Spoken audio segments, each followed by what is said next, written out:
A base para o estudo dos fenômenos associados à luz, a rigor mesmo, são as equações de Maxwell. Até 1863, 4 equações eram suficientes para a gente entender todo o eletromagnetismo. Essas equações são: a primeira equação é divergente do vetor deslocamento é igual a ρ. Esta equação é conhecida como lei de Gauss. A segunda equação é aquela associada ao fenômeno da indução, e essa segunda equação especifica que um campo magnético variando com o tempo a uma certa taxa, ele dá lugar a um campo elétrico de tal forma que a taxa de variação do campo elétrico é igual a menos dB dt. A terceira equação, agora já envolvendo campos magnéticos, temos dois, o campo magnético e o campo de intensidade magnética.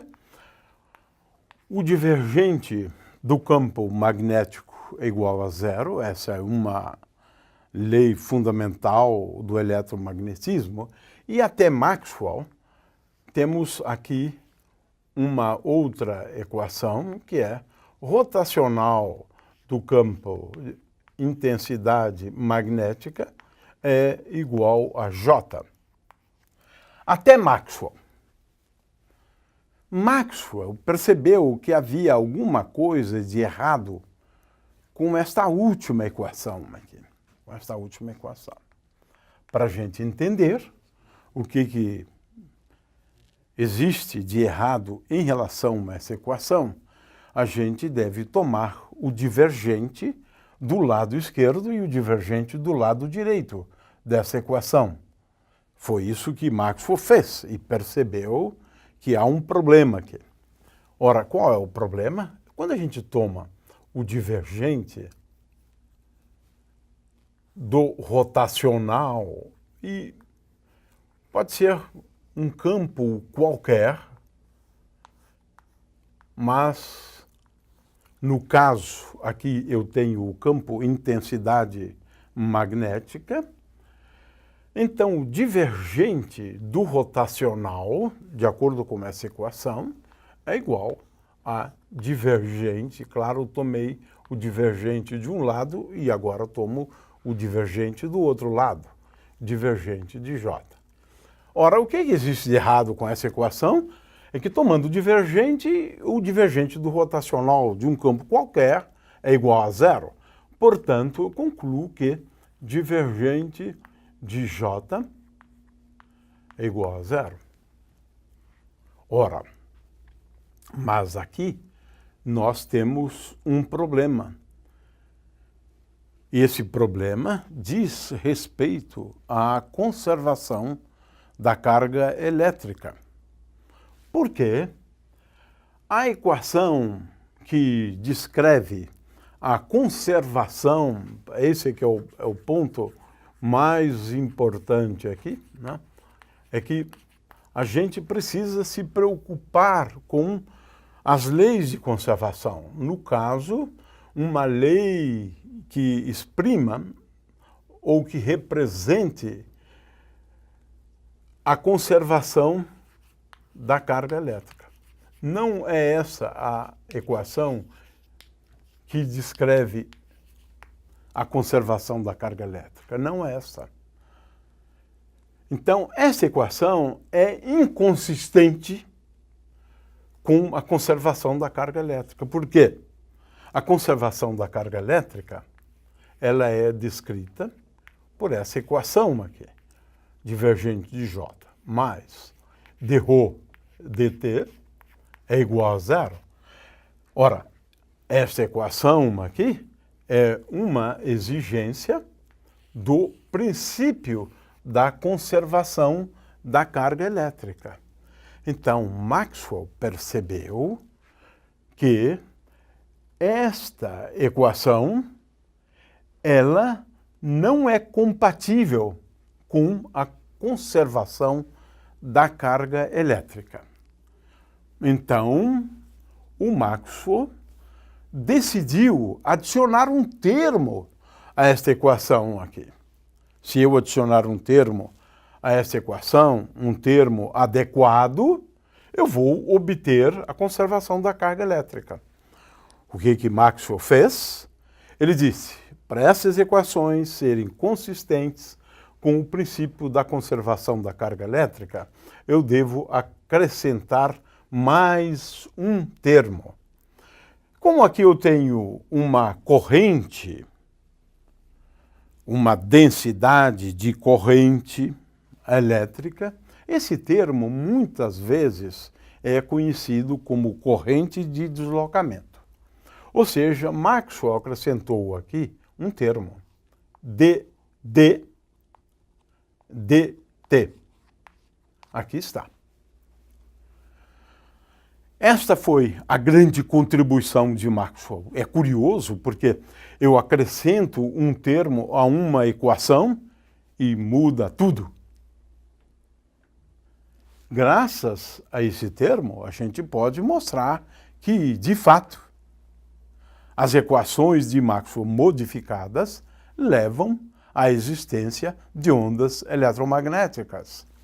Ora, como é que isso aqui resolve o nosso problema da conservação da carga elétrica? O que estamos chamando atenção aqui é para o fato de que Maxwell alterou as equações, mas levando em conta uma exigência do ponto de vista físico, ou do ponto de vista da física. E essa exigência é, essas equações têm que ser compatíveis com uma conservação da carga elétrica, que é um fenômeno, que é uma lei praticamente universal. Vamos lá. Agora, com a adição desse termo, veja bem, eu tomo o divergente deste lado, está aqui, tenho o divergente de D, mais, agora, veja, mais ddt do divergente de D. Do divergente de D. Aqui está. Adicionando esse termo, tomando o divergente, tomo o divergente do lado esquerdo, o divergente de J, mais o divergente de D, e agora eu tenho dt. Está aqui. Ora, mas veja que divergente de D é igual a ρ. Então, veja, isso continua sendo zero, isso aqui continua sendo zero, mas agora eu tenho divergente de J mais ddt do divergente de D, que é igual a ρ. Olha aqui está. Agora sim. Maxwell adicionou esse termo e agora a gente percebe que esse termo leva à conservação da carga elétrica. Muito bem, então vamos agora estudar, né, as soluções para estas equações aqui, num caso muito simples. Vamos olhar para estas equações e vamos considerar, né, o caso em que ρ é igual a zero e J é igual a zero. São as equações de Maxwell ditas equações de Maxwell no espaço livre, por exemplo, mas pode ser também no meio material. O fato é que nós vamos considerar um caso bem simples, né, onde eu estou estudando estas equações no espaço livre. Por exemplo, no espaço entre o Sol e a Terra, por exemplo. E a gente sabe que do Sol recebemos muitas ondas eletromagnéticas. Então, no espaço livre, por exemplo, entre o Sol e a Terra, ρ é igual a zero, J é igual a zero. Como é que eu escrevo agora essas equações? Eu vou escrever essas equações agora sob a forma divergente de D, mas D agora, no espaço livre, no vácuo, por exemplo, é igual a ε0 vezes E, é igual a zero. Portanto, eu tenho que divergente de E é igual a zero, divergente de E é igual a zero, rotacional de E é igual a menos dB dt, e, finalmente, se J é igual a zero, eu posso escrever esta última equação agora em termos do vetor campo magnético da seguinte forma: rotacional do campo magnético é igual a dd, mas d é ε0. Então aqui eu tenho ε0 vezes μ0 vezes dE dt. Ora, o que são essas equações aqui? Vamos considerar, então, 3 equações, mais uma equação que é divergente de B é igual a zero. O que são essas 4 equações? São as equações de Maxwell no espaço livre.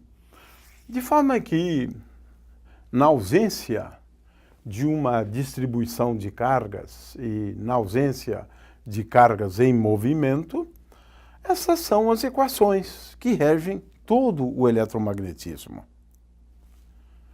Muito bem. Agora, Maxwell fez mais uma coisa. E essa coisa é a seguinte: eu vou tomar o rotacional desta equação aqui, vou tomar também o rotacional dessa equação, que colocamos aqui uma ao lado da outra, não por acaso. Muito bem, então vamos tomar o rotacional dessa equação, né? Eu tenho, então, o rotacional do rotacional do campo elétrico é igual a menos d dt, com o sinal menos, do campo B, né? Então, aqui eu vou colocar o rotacional do campo B. Eu considerei o rotacional de um lado e do outro. Então, tomei rotacional desse lado, eu tenho rotacional do rotacional de E igual a menos d dt do rotacional de B. A segunda equação fica com uma forma muito parecida com esta forma aqui, né? Ou seja, rotacional do rotacional agora do campo B, tomando o rotacional dessa equação, é igual a ε0 vezes μ0 vezes d dt do rotacional do campo E. Do rotacional do campo E. Muito bem. Aqui eu uso esta equação. Portanto, se eu utilizar o fato de que o rotacional de B é igual a ε0 μ0 vezes dE dt, eu encontro o seguinte: o rotacional do campo E é igual a menos d dt, mas aqui eu tenho a derivada segunda de E. Portanto, aqui eu tenho menos ε0 vezes μ0 vezes d2 e dt2. Eu substituí rotacional de B por ε0 μ0 dE dt, mas eu já tenho aqui uma derivada, eu fiquei com uma derivada segunda. Vamos olhar para essa equação aqui. Eu tenho rotacional do rotacional de B agora, de B, é igual a ε0 vezes μ0 vezes d dt de rotacional de E. Mas veja, o rotacional de E é igual a menos dB dt. Portanto, aqui eu tenho menos, e agora eu tenho d2 e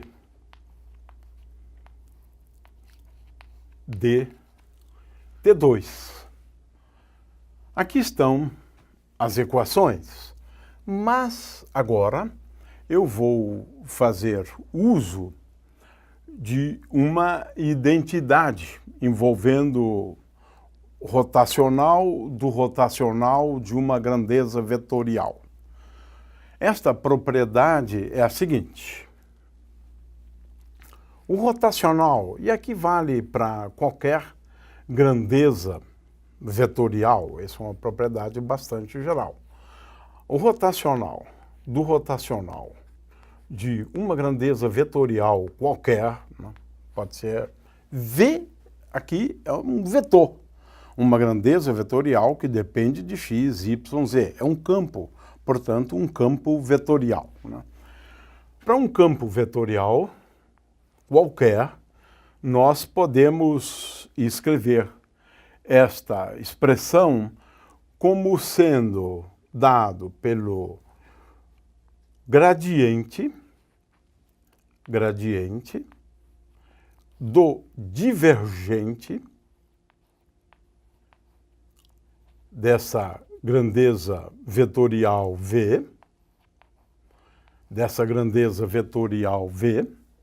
menos, e agora vamos aqui introduzir o Laplaciano, né? Então, o Laplaciano, o que é o divergente do gradiente, nabla 2, né? Vezes V. Essa é uma identidade.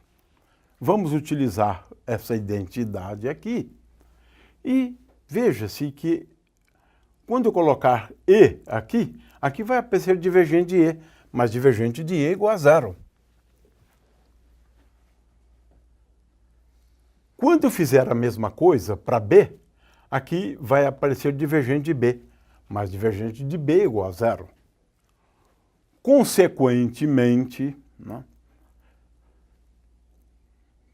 nós podemos agora reescrever estas duas equações utilizando esta identidade e utilizando agora esta equação e esta equação, nós chegamos à seguinte conclusão. Laplaciano de E, agora aqui eu tenho o campo elétrico, eu tenho um sinal menos aqui, tem um sinal menos lá, né? Menos. Né? Aqui, tem um sinal menos aqui. Então, menos, eu vou colocar tudo mais. Laplaciano de E é igual a ε0 vezes μ0 vezes d2e dt2. E a segunda equação, que a rigor aqui é B que eu devo ter e não E. E está aqui. Então, a segunda equação é Laplaciano de B é igual a ε0 vezes μ0 vezes d2 B dt2. Agora, eu vou passar esse membro, ou esse termo, para o outro lado, trocando o sinal, e nós então concluímos, e foi isso que Maxwell concluiu, Laplaciano de E, e eu quero aqui frisar que E depende, claro, de x, y, z e t, tá? mais ε0, aliás, menos, porque eu passei para o outro lado, né? Então, menos ε0 μ0 vezes d2 e dt2 e função de x, y, z e t é igual a zero. E olha que agora eu tenho a mesma equação para B. Ou seja, Laplaciano do campo B de x, y, z e t menos ε0 μ0 vezes d2b dt2 função de x, y, z e t é igual a zero. Aqui está. Essa foi a grande descoberta de Maxwell. Porque no espaço livre, o que nós temos aqui? Campos elétricos e magnéticos se propagam como ondas. Mas onde é que nós enxergamos ondas aqui? Ah, sim. É porque tanto o campo elétrico quanto o campo magnético satisfazem a famosa equação de ondas em 3 dimensões. E essa equação das ondas em 3 dimensões é Laplaciano menos 1 sobre V ao quadrado d2 dt2. E agora pode ser uma onda escalar, pode ser uma onda vetorial, não importa, uma onda em 3 dimensões. Imaginando aqui, por exemplo, uma onda escalar, satisfaz a esta equação. Esta equação aqui é a equação de ondas. E Maxwell entendeu que 1 sobre V ao quadrado, que está aqui, 1 sobre V ao quadrado, é igual a ε0 vezes μ0. Ora, a velocidade de propagação das ondas eletromagnéticas é igual a 1 sobre raiz quadrada de ε0 V0. E, com isso, nós obtemos uma expressão para a velocidade de propagação das ondas eletromagnéticas no vácuo, que é igual à velocidade da luz. Então, V é igual a 1 sobre raiz quadrada de ε0 vezes μ0, que é o grande achado de Maxwell. Ele percebeu que essas ondas se propagam com uma velocidade, identificamos ε0 vezes μ0 com 1 sobre v ao quadrado.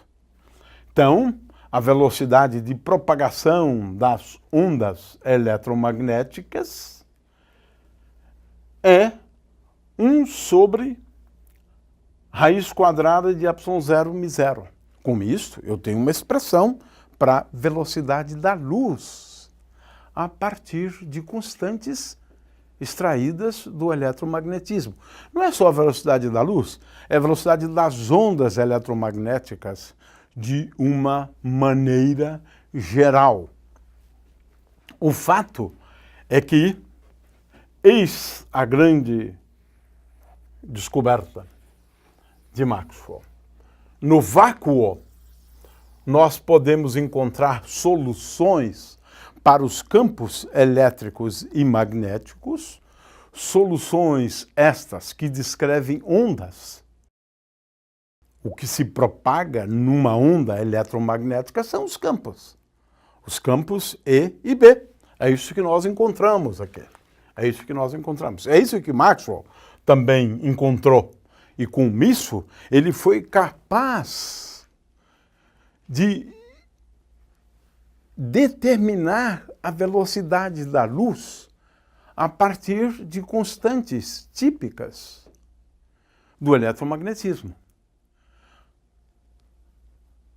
A permeabilidade do vácuo μ0 e a permitividade do meio, ou permissividade do meio, ε0.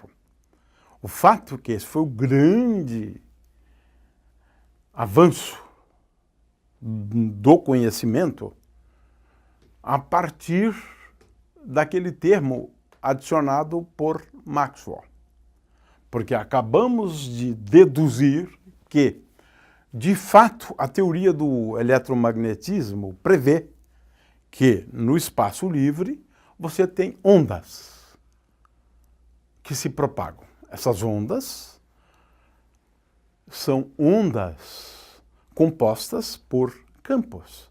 O que se propaga no espaço livre são campos elétricos e magnéticos. Se propagam com uma velocidade que é a velocidade da luz.